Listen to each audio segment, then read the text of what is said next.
نظام آباد میں افسوسناک واقعہ، فائنانسر کی ہراسانی سے تنگ آ کر شوہر بیوی کی خودکشی۔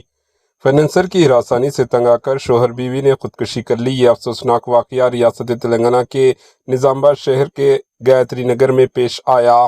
متوفی جوڑے کی شناخت سرینیواس اور ممتا کے طور پر کی گئی ہے۔ ارکان خاندان اور مقامی افراد کا الزام ہے کہ فائنانسر کی ہراسانی سے تنگ آ کر انہوں نے یہ انتہائی اقدام کیا۔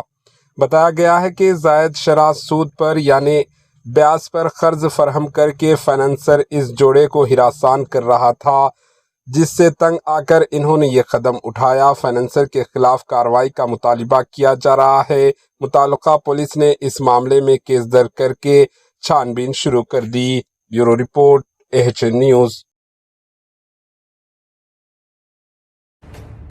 AHN نیوز کے YouTube چینل کو سبسکرائب کریں اور بیل آئیکن کو دبانا نہ بھولیں تاکہ آپ کو ہر نئی آنے والی ویڈیو کا نوٹیفیکیشن بر وقت مل سکے۔